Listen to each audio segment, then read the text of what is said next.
السلام علیکم ورحمۃ اللہ وبرکاتہ۔ تقریباً ایک ہفتے کے گیپ کے بعد دوبارہ حاضر ہوں آپ کی خدمت میں۔ آج کا موضوع یہ ہے کہ جو انفرادی گناہ ہوتے ہیں اور کچھ گناہ جو ہوتے ہیں جو اجتماعی ہوتے ہیں ان کی کیا حیثیت ہوتی ہے۔ انفرادی گناہ تو اللہ تعالیٰ معاف کر دیتا ہے، توبہ کر لیں۔ اجتماعی گناہ بھی معاف ہوتے ہیں لیکن اس کو پھر بڑے پیمانے پہ توبہ کرنی پڑتی ہے۔ ابھی میں دیکھ رہا تھا آج کے دن، آج 13 اپریل ہے، 22واں روزہ ہے۔ آج کے دن میں دیکھ رہا تھا کہ ابھی وزیر قانون لا منسٹر صاحب فرما رہے ہیں کہ انہوں نے جب وہ اپائنٹمنٹ ہو رہی تھی سپریم کورٹ کے ججز کی، اس میں جونیئر ترین ججز کو اپوائنٹ کرتے وقت مجھ سے غلطی ہوئی ہے، میں نے ووٹ ڈالا اس کے۔ اور آپ لوگ جو ان چیزوں کو کرتے ہیں فالو تو آپ کو پتہ ہوگا سینئر ججز کے اوپر جو ہے ان کو اپوائنٹ کرنا، جو ایلیویٹ کرنا سپریم کورٹ میں، اس کے اوپر سپریم جوڈیشل کونسل کے اندر بہت بڑا اختلاف تھا، اور چیف جسٹس جو اپنے لائک مائنڈیڈ لوگوں کو لانا چاہ رہا تھا، اس کے راستے میں باقی ممبرز کی رکاوٹ تھی۔ تو ایک جو ووٹ ہوتا ہے وہ لا منسٹر کا بھی ہوتا ہے اور ایک اٹارنی جنرل کا ہوتا ہے، یہ دونوں گورنمنٹ کے ہوتے ہیں۔ تو ان کو بائی پاس کرتے ہوئے دونوں نے ووٹ جو ہے وہ 7ویں 8ویں نمبر سے اٹھا کے جو ججز جو ہیں ہائی کورٹ کے ایلیویٹ کر دیے۔ آج ان کے گلے کا ہار بنے ہوئے ہیں، آج وہی سارے کٹھے ہو کے جو ہے ان کی بجا رہے ہیں۔ تو آج آ کے ٹی وی پہ پریس کانفرنس میں کہہ رہے ہیں کہ میں اپنی غلطی پہ جو میں نے ووٹ دیا ہے اس کی غلطی پہ میں پبلک اپالوجی ٹینڈر کر رہا ہوں، اور مجھے اور میری حکومت کو سوئی نہیں کرنا چاہیے تھا۔ جب آپ سیٹلڈ لاز کے خلاف اور پرنسپلز کے خلاف آپ چلیں گے تو پھر آپ کو اپالوجی نہیں کرنا چاہیے، پھر آپ کو گھر جانا چاہیے بھائی، اس کے اثرات قوم بھگتتی ہے۔ آپ اپنے کر جاتے ہو، اپنا فیصلہ کر جاتے ہو، یہ تو اب اللہ تعالیٰ کا، میرا خیال ہے اب قیامت نزدیک ہے کہ منہ پہ ہی چند دنوں میں ہی اثرات اس کے بندے کو بد اثرات نظر آنا شروع ہو جاتے ہیں، غلط کام کرتے ہیں۔ آج ان کے گلے میں آئی ہوئی، آج ان کو سمجھ نہیں آ رہا کریں کیا۔ وہ سارے اکٹھے ہو کے ان کا جلوس نکال رہے ہیں کورٹوں میں بیٹھ کے، وہ ججز۔ تو آپ کو پھر حق کیا ہے؟ آپ لا منسٹر بنے ہوئے بیٹھو گھر جا کے۔ جب یہ حکومت کچھ دو اور کچھ لو کے بنیاد پہ بیٹھ کے سروائیو کرے گی اور فارم ہوگی، تو کیا پھر یہ سارے حوصلے ہیں کہ آپ قوم کی مدد کر رہے ہو، ملک کی فلاح کے لیے کام کر رہے ہو؟ آپ اپنی ایگوز کو سیٹسفائی کرتے پھر رہے ہیں۔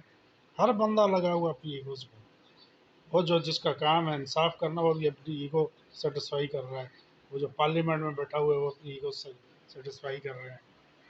وہ ایک شریف جج پارلیمنٹ میں آیا، وہ گولڈ جوبلی تقریب کے اندر اس کو ایشورنس دی گئی کہ کوئی پولیٹیکل اسپیچز نہیں ہوں گی، اس کے ساتھ بٹھا کے وہ ایک کھڑا ہو گیا بابا، اپنی سنانے لگ گیا کہ میرے ساتھ اتنا ہوا، میں 13 سال جیل میں رہا، فلانا رہا ٹمکانا، اب سب کو پتہ ہے تو کس طرح رہا اور کس طرح نکلا، تیری حرکتیں کیا تھی۔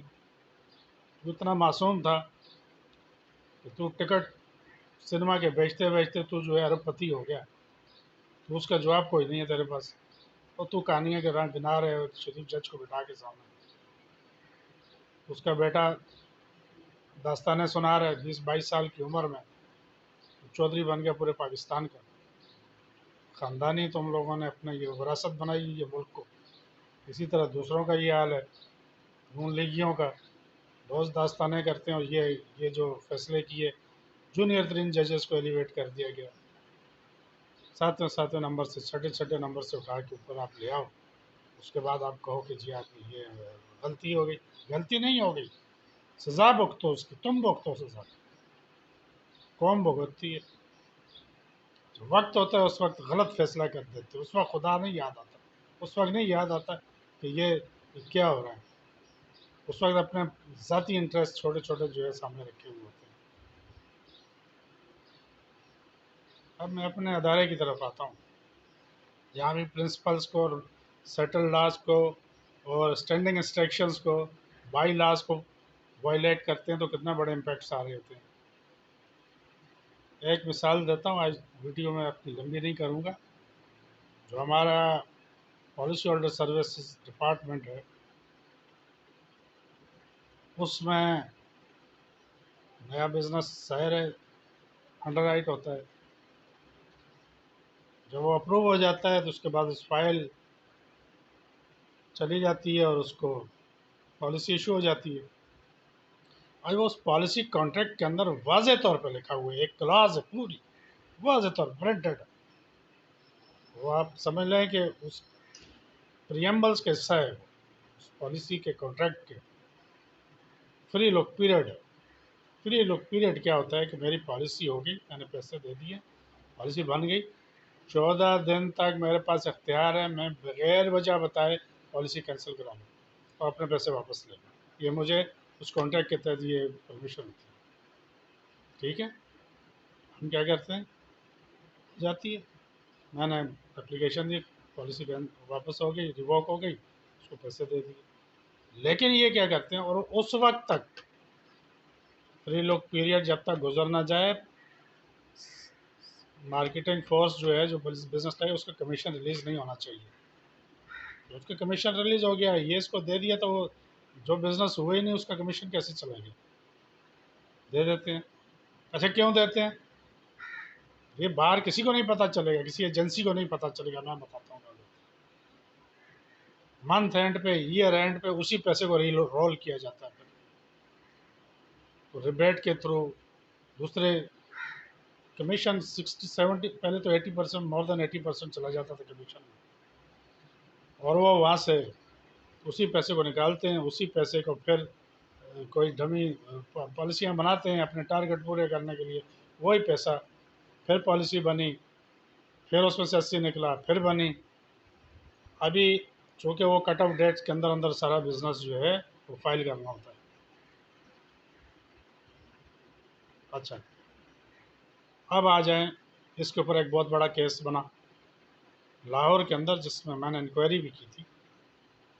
لاہور کے اندر ایک پارٹی نے 20 کروڑ روپے کی پالیسی لے لی. 20 کروڑ سمجھ شارٹ تھا، اور 2 سے 2.5 کروڑ کی اس کی 2.5 کروڑ، 2 کروڑ 35 لاکھ 40 لاکھ کے قریب اس کا پریمیم تھا سالانہ. 2.5 کروڑ کے پریمیم میں 80% اس وقت جو کمیشن نکل جائے. اچھا، اس سے پہلے کہ وہ پالیسی کا پریمیم ریلیز ہوتا ہے، کمیشن ریلیز ہوتا ہے، اب چونکہ اتنی بڑی پالیسی ہوتی ہے اور پالیسی تھی ڈمی، وہ تو بہت بڑا ایک فراڈ ہوا. آج بھی ایف آئی اے میں کہیں چل رہا ہے.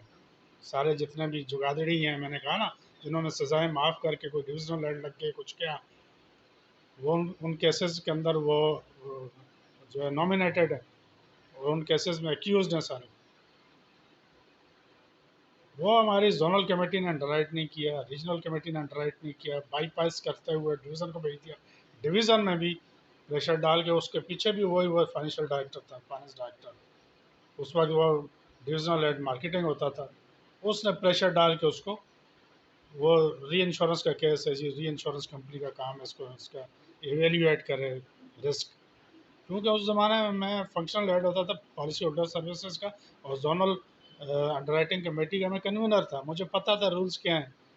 زونل کمیٹی کا جو نیو بزنس ڈپارٹمنٹ کا جو ہیڈ ہے، یہ اس کی ذمہ داری تھی وہ انیشل انڈر رائٹنگ اور جو رسک ایویلیوشن کر کے پھر کرا کے پھر اپنے ریجن کو بھیجے اور ریجن سے اوپر جائے.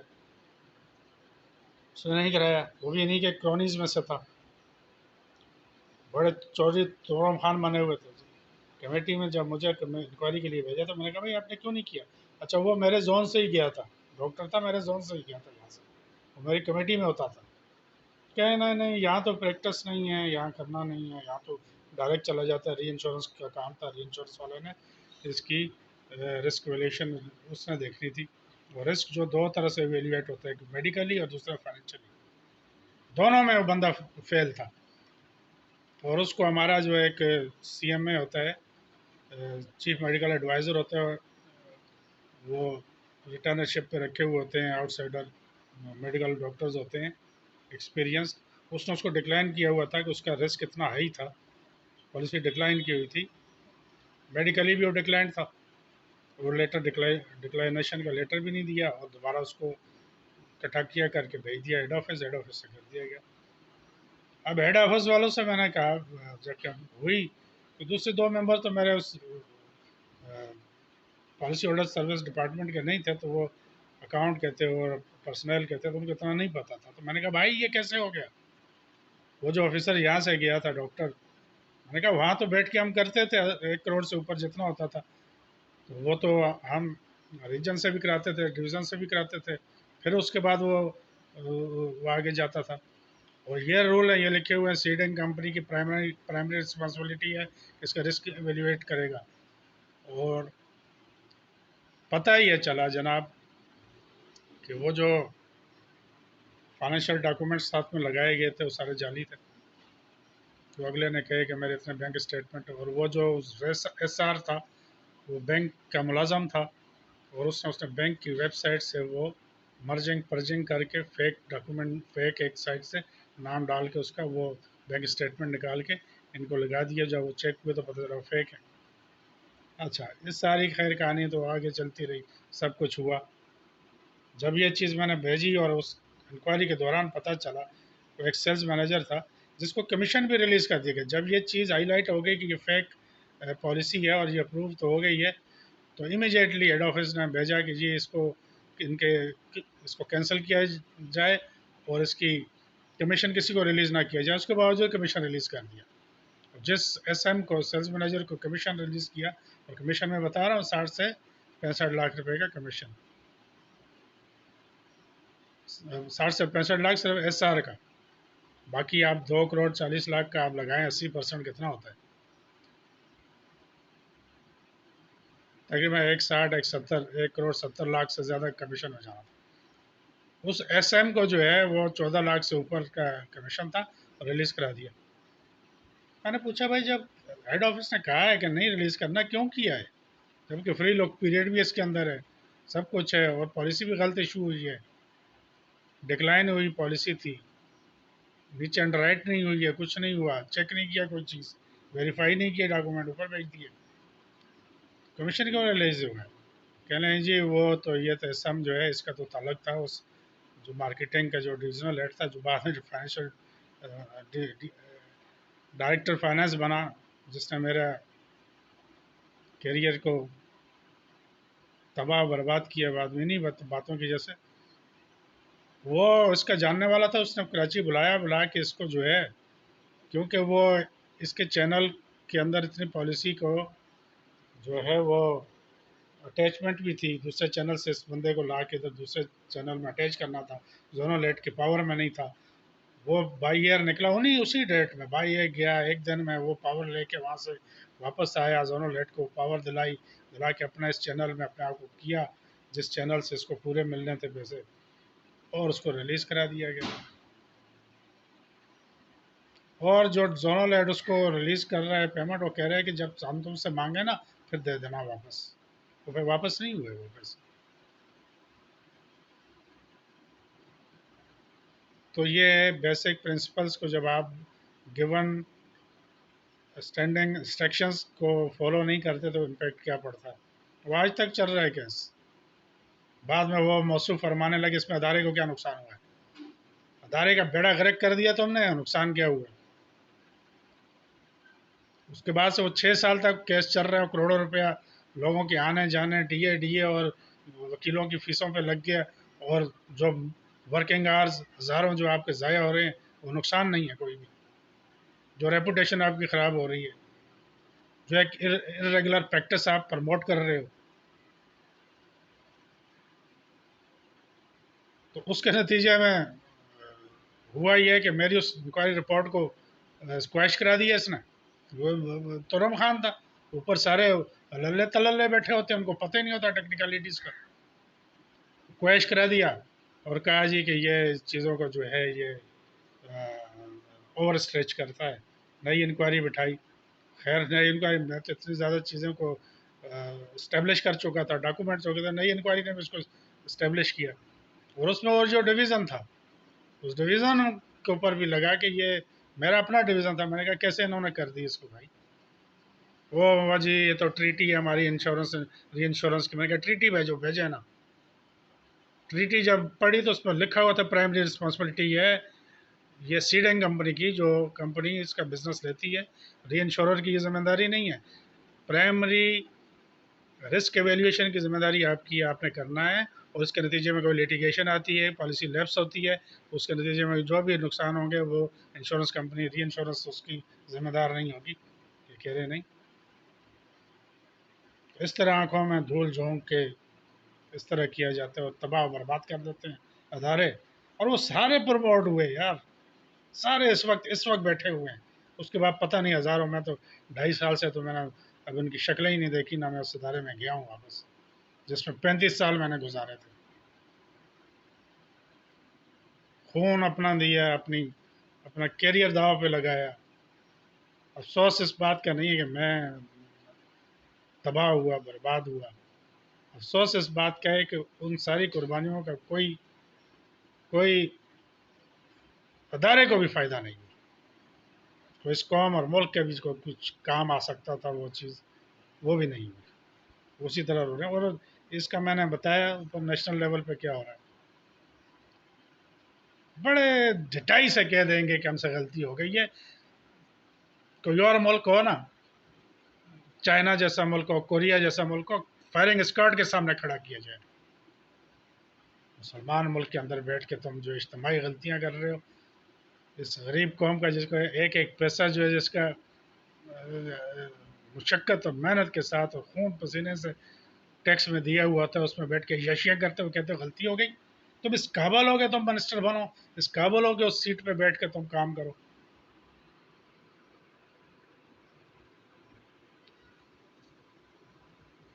میں آپ کہہ رہے ہو کہ اتنا جذباتی کیوں ہو رہا ہوں، کیوں کر رہا ہوں؟ بھائی خون اپنا دے کے، اپنی زندگی دے کے، اپنا کیریئر تباہ کر کے جو کیا اس کا اثرات زندگی میں نہ دیکھ سکے.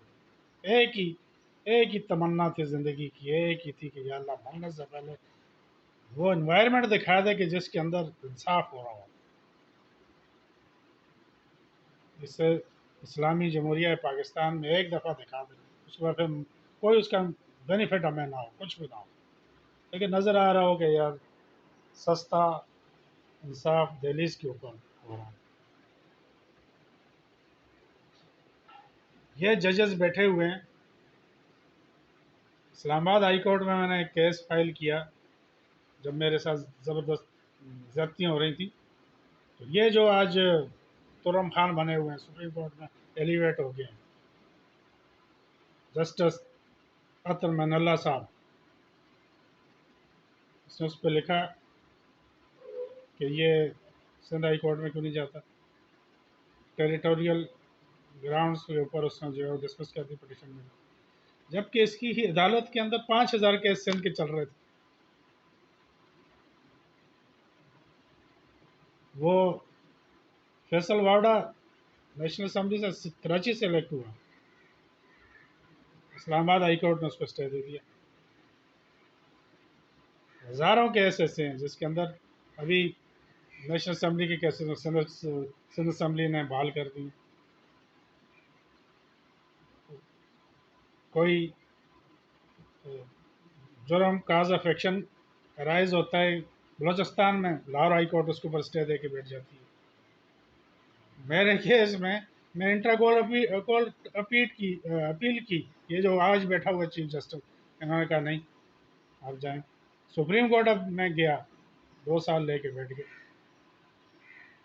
کیس لا موجود تھے، کیس موجود تھا کہ میں فیڈرل گورنمنٹ کا امپلائی ہوں. بھائی میرا جو فیڈرل گورنمنٹ ہے منسٹری کے انڈر میں آتا ہے، منسٹری فال کرتی ہے. وہ میں نے پارٹی بنائی ہوئی تھی منسٹری جو فیڈرل منسٹری تھی اس کو بھی میں پارٹی تھی اس پٹیشن کے اندر، میں نے لنک بھی بتایا کہ یہ فیڈرل گورنمنٹ کا جو منسٹری کا آفس ہے وہ یہاں اسلام آباد میں ہے، ارسپیکٹو کہ میں ملک کا شہری ہوں، اور میں ایک جو کانسٹیٹیوشن میں دی گئی جو پروویژنز ہیں 199 کے تحت میں ایکول اپرچونٹی کا میں میرا رائٹ ہے مجھے دیا جائے، بغیر سنے خارج کر دی پٹیشن۔ بہرحال تو بھائی جب غلطی کرو نا اس وقت اس جگہ سے ہٹ جاؤ، اسی وقت اس کا ازالہ کر سکتے ہو تو کرو، ورنہ بعد میں جو ہے لکیر نہ پیٹو، تو تمہاری ذاتی غلطی ہے تو جس کا تمہیں ذاتی نقصان ہو رہا تھا تو تم اس طرح بیٹھ کے تو معافیا مانگتے، تو ملک اور قوم کا نقصان کر رہے تھے۔ وما علینا